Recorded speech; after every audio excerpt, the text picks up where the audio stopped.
तू छू ले आसमान ज़मीन की तलाश न कर, मज़ा ले ज़िंदगी का खुशियों की तलाश न कर, गमों से दूर होकर तेरी तकदीर भी बदल जाएगी, मुस्कुराना सीख ले उसकी वजह की तलाश न कर। हेलो डियर स्टूडेंट्स, मैं प्रदीप दिवाकर ज्ञानी बनो डियर यूट्यूब चैनल में आप सभी का स्वागत करता हूं। दोस्तों, जैसा कि आपको पता है कि अभी जो चैप्टर चल रहा था वो परसेंटेज, उसका पार्ट 1 और पार्ट 2 हम लोग बना चुके हैं, यानी कि आप लोगों ने देखा होगा। अगर नहीं देखा तो लिंक डिस्क्रिप्शन में आपको मिल जाएगा, जाइए और देखिए। तो अब इसके क्या था कि मैं आपके कॉन्सेप्ट क्लियर करा रहा था, उसके बाद हम इसकी एक्सरसाइज करवाएंगे, नहीं इस पे बेस्ड क्वेश्चन भी करवाएंगे। तो मैंने पार्ट 1 में कुछ कॉन्सेप्ट आपके क्लियर कराए थे, कुछ पार्ट 2 में कराए थे, अब है ये पार्ट 3। हो सकता है इसमें पूरे हो जाएंगे, अगर नहीं हुए तो अगला पार्ट भी बना देंगे। चलिए टाइम ना वेस्ट करते हुए कर लेते हैं इसके क्वेश्चन, और क्वेश्चन से पहले हम कॉन्सेप्ट बेस्ड बात भी करेंगे। अभी मजा आएगा ना भिड़ो। ये बड़ी अच्छी बात कही है।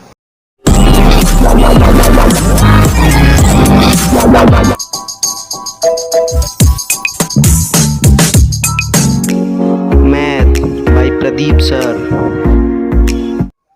तो मेरे मित्रों, पिछले पार्ट में हम लोगों ने डिस्कस कर लिया था, वो था कि सेम अमाउंट में इंक्रीजमेंट, यानी कि सेम परसेंट में इंक्रीजमेंट हो रहा था, सेम डिक्रीज हो रहा था, उस टाइप का मैंने निकाल लिया था, जिसका शायद कुछ लोगों को याद भी होगा, जिसका मैंने फॉर्मूला लिखा था A²/100।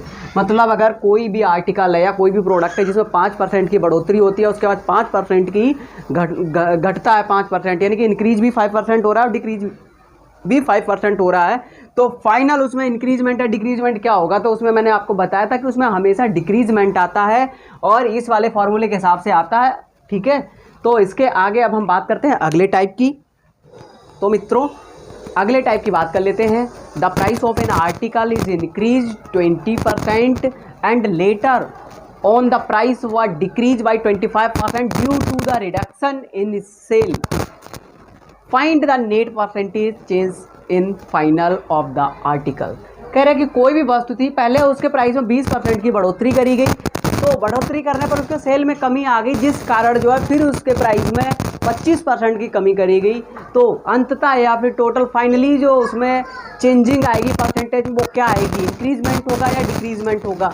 तो फॉर्मूला इसका मैं बता देता हूँ आपको, सीधा है। या तो देखिए पहले इंक्रीज हो रहा है फिर डिक्रीज हो रहा है। फॉर्मूला इसका होता है +-A फिर +-B ++-A इंटू +-B/100। अब पूछो ये प्लस माइनस क्या है, मतलब ये एक ही फॉर्मूले में दोनों चीज़ें मैंने आपको बता दी हैं। अगर प्रॉफिट इंक्रीजमेंट हो रहा है यानी बढ़ोतरी हो रही तो प्लस लगा दो, घट रहा है तो माइनस लगा दो, ठीक है। इसके बाद सॉल्व कर लेते हैं क्वेश्चन को। तो इसमें क्या हो रहा है, देखो 20% पहले बढ़ा, फिर 25% घटा, प्लस का चिन्ह 20 इंटू माइनस का 25/100, जो भी आएगा वो आंसर परसेंटेज में। यहाँ से क्या बच रहा है, माइनस का 5 बच रहा, 25 में से 20 घटाओगे और इसको भी सॉल्व कर लो। 20 पंचे और 5 5 जा, और प्लस माइनस माइनस यानी माइनस का 5, दोनों प्लस कर दो क्योंकि साइन दोनों के एक जैसे हैं। तो क्या हो जाएगा, माइनस का 10। माइनस का चिन्ह का मतलब क्या हो रहा है, डिक्रीज हो रहा है। क्या हो रहा है, डिक्रीज हो रहा है, यानी कि कमी हो रही है उसमें। तो ये था टाइप, उम्मीद है आप लोगों को समझ में आया होगा। इसी टाइप पे आधारित एक और क्वेश्चन कर लेते हैं। क्वेश्चन है, a number is increase by 20% and it is decrease by 10%, find the net increase और डिक्रीज परसेंट। कह रहा पहले 20% बढ़ता है फिर 10% घटता है, तो फाइनल बताइए इंक्रीजमेंट हो रहा है उसमें परसेंटेज में या डिक्रीजमेंट हो रहा है। तो पहले 20 बढ़ा, 20 प्लस का माइनस का 10 प्लस का चिन्ह 20 इंटू माइनस का 10/100, 1 2 0 कट गए। यहाँ पे क्या बचा, 20 में से 10 माइनस करोगे क्या बचेगा, 10। और देखिए ऊपर क्या बचा, यहाँ पे 2 बचा, यहाँ माइनस का 1, 2 बन जा 2 प्लस माइनस माइनस का 2 इक्वल 8। प्लस का आ रहा है, इसका मतलब क्या हो रहा है, इंक्रीजमेंट हो रहा है। 8% क्या होगा, इंक्रीज होगा। समझ में आया होगा, इंक्रीज मतलब बढ़ोतरी हो रही है, 8% की उसमें बढ़ोतरी हो रही है। तो उम्मीद करता हूँ ये टाइप आपके समझ में आया होगा। इस देखिए अगला टाइप पढ़ लेते हैं और फिर समझा देते हैं हिंदी वालों को और इंग्लिश वालों को, दोनों को। If the price of a commodity we raised by 40%, by how much % must a householder reduce his consumption of that commodity so as not increase his expenditure. मतलब साफ है कि कोई भी कीमती वस्तु है जिसका प्राइस बढ़ गया है, यानी कुछ परसेंट उसका प्राइस बढ़ा हुआ है, जैसे यहाँ पे दिया गया 40% उसका प्राइस बढ़ा हुआ है, तो एक गृहिणी अपने खर्चे में यानी कि उसकी खपत में कितनी कमी कर दे ताकि उसके खर्चे पर कोई भी इफेक्ट ना पड़े, ना ही बढ़े और ना ही घटे। देखिए सॉल्व कर लेते हैं। कितने परसेंट इंक्रीजमेंट हो रहा है? 40% इंक्रीजमेंट होता है। ठीक है, तो देखिए कोई इफेक्ट ना पड़े तो इसका सीधा सा फंडा है, कितना परसेंट हो रहा है? 40% उसमें इंक्रीजमेंट हो रहा है, तो उसके प्राइस में कोई इफेक्ट ना पड़े तो ये होता 40/100 प्लस 40, यानी कि नीचे जोड़ दो उसमें 40 और क्या करेंगे इंटू 100 कर देंगे, जो भी निकल के आए परसेंटेज में। इस टाइम में होगा, यानी कि जो भी इंक्रीजमेंट होगा वो ऊपर, अगर प्राइस बढ़ रहा है तो उसमें 100 प्लस कर देंगे, घट रहा हो तो माइनस कर देंगे, इंटू 100 जो भी आ जाए फाइनल वही आंसर है। सॉल्व कर दो इसको, क्या बन रहा है 40/140 इंटू 100। ठीक है, 0 से 0 काट दो और फिर चाहे ये वाला काटो चाहे ये काट दो, कोई इफेक्ट नहीं पड़ता है। ठीक है, 20 2 7 14 220, यहाँ एक 0 यहाँ पे 200/7। इसको और ज़्यादा सॉल्व कर लो तो क्या हो जाएगा 7 दूना 14। ठीक है, कितना बचा 6 बचा, 60 हो गया, 7 8 56, कितना बचेगा अब 4 बच गया, 4/7%। देखिए 28 एंड 28 होल, 28 सही 4/7 एंड 28 होल 4/7% की क्या हो रही है उसमें अपनी खपत में वो कमी कर दे। क्या कर दे? जैसे गृहिणी 40% जब उसका प्राइस बढ़ गया है तो वो जो भी खा रही थी उसमें 28/4/7% अगर जो भी खा रही थी उस राशन को उसे उतना परसेंट कम खाने लगे तो उसके खर्चे में कोई भी इफेक्ट नहीं आएगा। उम्मीद है ये आपको समझ में आ गया होगा। इसी टाइप का एक और क्वेश्चन है, कर लेते हैं उसको भी। If the price of milk fall down by 20%, by how much percent must house holder increase its consumption so as not to increase his expenditure on this item। कह रहे हैं कि दूध का जो प्राइस है वो 20% घट गया है, तो एक गृहिणी उसकी खपत को कितना बढ़ा दे कि उसमें कोई भी इफेक्ट ना पड़े। कितना घटा? 20% माइनस हुआ। मैंने आपको बताया था जो भी घट रहा बढ़ रहा ऊपर अपॉन घट रहा हो तो माइनस कर दो, तो 100 में से 20 माइनस करके 80/100% है बस आंसर। 20 चौके 4, 100/4 करोगे तो क्या आ जाएगा? 100/4 करोगे तो क्या आ जाएगा? 25% बढ़ा दे अपने खर्चे को, यानी कि दूध की जो खपत है वो 25% बढ़ा दे तो उसका जो खर्चा आ रहा था जितना पहले आ रहा था उतना ही आएगा, कोई भी अंतर नहीं पड़ेगा। उम्मीद है ये आपको समझ में आ गया होगा। नेक्स्ट टाइप की बात कर लेते हैं। देखिए इसी तरह के टाइप बाय टाइप आपको बताते रहेंगे और आगे जैसे ही सारे टाइप कंप्लीट हो जाएंगे तो क्या करेंगे हम बाइलिंगुअल एक बुक उठाएंगे। राकेश यादव सर की किताब है जिसमें क्या है कि एक बहुत बढ़िया क्वालिटी दी गई है कि दोनों भाषाओं में दिया गया है ताकि हिंदी मीडियम और इंग्लिश मीडियम दोनों लोगों का कवर हो सके। और बाकी सब बुक में अगर हिंदी का उठाते तो इंग्लिश वाले छूट जाते हैं, इंग्लिश को उठाते तो हिंदी वाले छूट जाते, लेकिन वो बुक इतनी मस्त बुक है कि दोनों लैंग्वेज में दी है। हम उसी से क्वेश्चन उठाएंगे और एक क्विज सिस्टम भी स्टार्ट करेंगे अगर आप लोगों का सपोर्ट और साथ बना रहा। चैनल पे अगर पहली बार आए तो चैनल को सब्सक्राइब कर दे ताकि हम आप लोगों के लिए इसी तरह के वीडियो लाते रहें। और आप लोगों का सपोर्ट रहेगा तो लाइव क्लास चला करेगी और उसमें क्विज सिस्टम करेंगे, यानी कि क्वेश्चन आपको स्क्रीन पे लगा हुआ मिल जाया करेगा। 30 सेकंड का आपको टाइम मिलेगा और जितने भी लोग सॉल्व करेंगे तो आपको आंसर उसका कमेंट में देना होगा और उसके बाद 30 सेकंड में जिन लोगों का नहीं आता है तो हम उसको सॉल्व करके बताएंगे। इस टाइप का आगे चलने वाला है। चलिए बात कर लेते हैं नेक्स्ट टाइप की, टाइम ना वेस्ट करते हुए। A student has to score 30% more mark to get through. If he get 30 marks and fail by 30 marks, then find the maximum marks set for the examination। देखिए एक बच्चा है जिसको क्या है 30% मार्क्स लाने हैं, यानी कि 30% नंबर लाने हैं और वो 30 नंबर प्राप्त करता, यानी 30 नंबर प्राप्त करता और 30 से ही फेल हो जाता है। ठीक है, परसेंटेज किस पे निकलती है? 100 पे निकलती है। सीधी सी बात है, 30% उसको लाना है और 30 से ही फेल हो जाता, परसेंटेज 100 पे निकलती, कर दिया इंटू 100 अपॉन कितने परसेंट उसको लाने थे, 30% लाने थे, तो उसका मैक्सिमम मार्क बताइए, यानी कि पूर्णांक उसका कितने का था वो फाइंड करना है। हिंदी वालों के लिए बता देते हैं।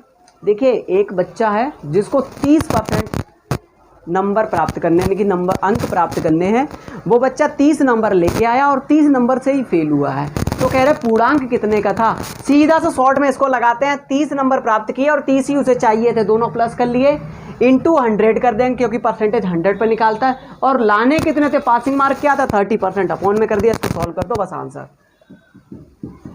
100 इंटू 60 अपॉन 30, 30 दूना 60, 100 दूना 200, उसका जो पूर्णांक था वो 200 नंबर का था।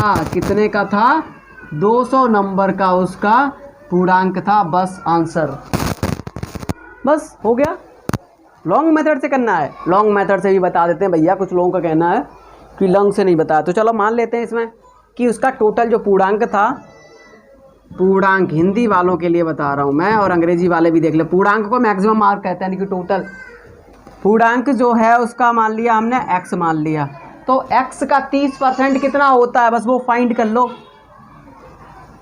30% ऑफ x इक्वल 30 प्राप्त करे उसने और 30 की कमी है, कितने हैं 30% ऑफ x क्या है 30 प्लस 30, यानी 30 प्राप्त करे उसने, 30 चाहिए लेकिन 60 है उसके, तो ये हो जाएगा 30 अपॉन 100 इंटू एक्स इक्वल 60। भाई चीज़ बन गई, देखो ये ऊपर चला जाएगा, ये नीचे डिवाइड में हो जाएगा, 0 से 0 कट कर सकते हैं हम यहाँ पे भी, तो ये बन जाएगा, या 30 दूना 60 ऐसे काट दो तब भी x इक्वल क्या बन जाएगा 2 इंटू 100 इक्वल 200। बस सॉल्व हो गया, कहानी ख़त्म। यहाँ पे कन्फ्यूजन हो रही होगी कुछ लोगों को, भाई मैंने इसे 30 से 60 काट दिया, 32 या 60 डायरेक्ट काटा, इसे नहीं काटा, ये 100 का 100 ही रहने दिया। अब ये 2 है, यहाँ 100 है, इधर जाएगा मल्टीप्लाई में हो जाएगा, तो 100 2 जा 200। उम्मीद है आप लोगों को समझ में आ गया होगा। इसी टाइप का अगला क्वेश्चन है, कर लेते हैं बिना टाइम वेस्ट किए हुए। देखिए भाई मेरे अगला जो क्वेश्चन है वो इसी स्कोर बेस पे, बस वहाँ पर क्या था एक ही बच्चा था, यहाँ पर 2 बच्चों की बात हो रही है। तो पढ़ लेते हैं क्वेश्चन, पहले इंग्लिश में पढ़ेंगे फिर हिंदी में, दोनों लोगों का काम होगा। आगे जो प्रैक्टिस करवाएंगे वो बाइलिंगुअल होगा, don't worry. A candidate square 25% and fall by 60 marks. एक बच्चा 25% नंबर लाया और 60 नंबर से फेल हो गया। While an another candidate who score 50% mark and get 40 marks more. और दूसरा बच्चा जो 50% नंबर लाया और 50% नंबर लाने पर 40 नंबर उसको अधिक प्राप्त हुए पासिंग मार्क्स से, यानी जितने पास होने पर चाहिए थे उससे 40 नंबर अधिक उसको प्राप्त हुए। ठीक है, तो find the maximum marks for the examination. तो कह रहा है कि परीक्षा के लिए मैक्सिमम मार्क्स कितने हैं वो पता करो। देखिए शॉर्ट मेथड से सिंपल सा, एक बच्चा जो है हमेशा निकालते किस में परसेंटेज 100, पहले 100 का काम कर लो। अब दोनों का डिफरेंस देख लो, एक बच्चा जो है वो कितने लेके आया 25% लेके आया और 60 नंबर की कमी रह गई, तो जो नंबर है वो ऊपर प्लस करेंगे। 60 नंबर 25% लेके आया और 60 नंबर की कमी रहेगी, तो वो नंबर हमने लिख लिए। दूसरा बच्चा क्या है वो 50% लेके आया और 40 नंबर एक्स्ट्रा लेके आया, तो दोनों प्लस कर दिए नंबर। अब यहाँ पर क्या है कि वो ज़्यादा वाले में से कम वाले को माइनस कर दो, यानी कि एक बच्चा 50% ला रहा है, दूसरा बच्चा कितने ला रहा है 25% ला रहा है, क्योंकि पहला बच्चा 25% लाया तो 60 उसमें कमी रह गई थी, और दूसरा बच्चा 50% लाया तो 40 उसके अधिक आ गए। तो मैक्सिमम मार्क पता करने, हमको क्या पता करना है मैक्सिमम मार्क, मतलब पूर्णांक कितने का था। ये हो जाएगा 100 इंटू 60 और 40, 100 अपॉन 25। ठीक है, अब इसको सॉल्व कर लेते हैं। 25 चौके 100 और 100 4 जा 400, जो उसका पूर्णांक रहा होगा वो 400 मार्क्स का रहा होगा। बिल्कुल सिंपल तरीके से समझ में आ गया होगा। डायरेक्ट आप इसको डायरेक्ट भी कर सकते थे, दोनों के नंबरों का डिफरेंस प्लस कर लो और इनके जो निकल रहे थे यानी परसेंटेज था उनका डिफरेंस निकाल लो, और ऊपर जो है इन दोनों के डिफरेंस का प्लस इंटू 100 अपॉन दोनों के डिफरेंस, बस सिंपल सी बात है। तो देखिए इसको लॉन्ग मेथड से भी अगर लगाना चाहते हो तो उसको लॉन्ग मेथड से भी मैं बता सकता हूँ आपको, ताकि कॉन्सेप्ट क्लियर रहता बना रहे और शॉर्ट में भी पता चल जाए आपको, लॉन्ग में भी। लॉन्ग में कैसे निकालेंगे, देखो एक बच्चा यानी कि टोटल मान लिया हमने मैक्सिमम मार्क जो है वो x है, एक बच्चा 25% ला रहा, मतलब 25% ऑफ x 25% लाया तब कितने नंबर से फेल हो गया वो, 60 नंबर थे, तो वो प्लस कर देंगे, यानी कि फेल हो रहा नहीं, कमी है तो प्लस करेंगे, ज़्यादा है तो माइनस करेंगे। और दूसरा बच्चा जो लेके आया वो 50% लेके आया ऑफ एक्स का, और कितने नंबर ज़्यादा लेके आया वो दूसरा बच्चा 40 नंबर अधिक लेके आया, तो अधिक लेके आया तो क्या करेंगे, माइनस कर देंगे। इतनी बात समझ में आ गई। इसको सॉल्व कर लो, परसेंटेज एक तरफ कर लो, चाहे ऐसे भी कर सकते हैं, क्या परसेंटेज को इसमें बदल लो, 25 चौके 100, मतलब x/4 + 60। भाई इतना तो आता ही होगा, परसेंटेज मतलब अपॉन में 100, ये बन जाएगा x/2 माइनस का 40। ये इधर उठा के ले आएंगे तो ये हो जाएगा x/4 minus x/2 equal minus का 40 माइनस का 60। एलसीएम लेके सॉल्व करोगे 4, तो ये बच जाएगा x माइनस 2 जा तो 2 बार गया इक्वल माइनस का 100। यहाँ पर बचेगा माइनस का x/4 इक्वल माइनस के 100, दोनों तरफ माइनस से माइनस प्लस हो गया, बचेगा क्या है 4 है, इधर मल्टीप्लाई में चला जाएगा, x इक्वल हो गया 400। भाई लॉन्ग मेथड से भी हो गया और शॉर्ट मेथड से मैंने आपको पहले ही बता दिया था। उम्मीद है आप लोगों को समझ में आ गया होगा ये वाला मेथड। तो उम्मीद है आप लोगों को आज के ये बताए हुए कॉन्सेप्ट समझ में आए होंगे। अगर वीडियो अच्छा लगा तो लाइक कर दें और चैनल को सब्सक्राइब करके हमारी यूट्यूब फैमिली से आप जुड़ सकते हैं, और इसी टाइप के आपको अच्छे से अच्छे न्यू वर्जन में आपको कॉन्सेप्ट मिलते रहेंगे, ताकि आपका माइंड और मैथ दोनों स्ट्रांग होते रहें। वीडियो अच्छा लगा तो लाइक कर दें, चैनल को सब्सक्राइब करके बेल आइकन को हिट कर दें, ताकि इसी तरह के वीडियो आपको मिलते रहें। वीडियो पूरा देखने के लिए बहुत बहुत धन्यवाद। अपना ख्याल रखिएगा, अपनों का ख्याल रखिएगा। जय हिंद, जय भारत, थैंक यू।